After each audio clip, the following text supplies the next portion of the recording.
Hello and welcome to Becoming Home. In this episode, I'm going to show you how to give a mirror a mini makeover just by using paint. I found this mirror at a thrift store for $30 a couple months ago. Although it's in good condition, it needs a little TLC to get it looking great. So let's get started. Although I love wood and wood accents in my home, on this mirror it just looks a little old and dated. Plus, I never painted a project before, unless you count the legs of my kitchen table. And a mirror is a good starting point so I can tackle painting larger pieces in the future. The first thing you want to do is tape off the edge of your mirror. This is actually the hardest part of the process. You want to slow down and do this carefully. If you spend the extra time here, it will definitely pay off. Get the tape as close to the edge of the mirror as possible without covering up any of the wood you want to paint. You don't want paint on your mirror, but you also don't want brown wood to show after you've peeled off the tape. Next, cover the mirror with a trash bag or a large piece of paper. This will protect the mirrored surface from any accidental drips or sanding scratches. I used one trash bag, then covered the bottom area with a couple more strips of tape. There were some areas where I wasn't happy with the edge, so I went back with some smaller tape to ensure coverage. Make sure you press down your tape and activate the adhesive. You don't want the paint to bleed through. Now give the surface of the frame a light sanding. I used 120 grit sandpaper. You want to give the paint something to stick to. If the surface is too smooth or glossy, the paint won't adhere and will flake up and peel off the original surface. Sanding can also even out any imperfections. Remember to sand the inside and outside edge of the frame and any ledges or decorative detail. Once you're done sanding, wipe down the entire frame with a tack cloth. A tack cloth is a sticky piece of gauze that picks up all the fine sanding dust. It works better than just using a damp rag. Remember to wipe down the trash bag, the tape, and any nooks, crannies, and corners. You don't want any dust in the area to end up in your paint and cause it to get dirty or look uneven. Now you can start painting. Open up your can of paint with your chosen color and stir it with an old table knife or clean stick.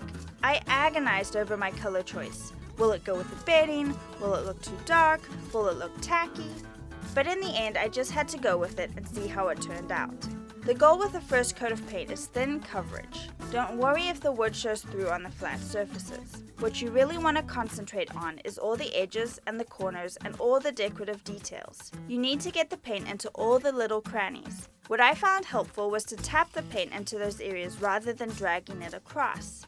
Gently punch the paint into the crevices, then smooth it out once you can't see any more brown. Make sure you're not leaving any excess paint built up on the edges or running down the frame.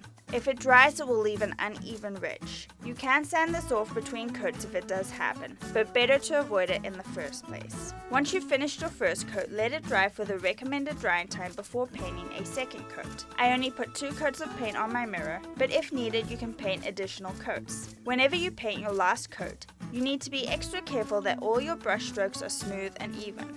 When you paint the edges, you'll likely get a little ridge on the flat surface. Make sure you pull your brush across this to blend it into the other paint. However, you also want to be careful of overworking your paint when it's already partly dry, because you will end up with really obvious and messy brush strokes. About an hour and 1 nap later, I went back to my mirror and peeled off the tape.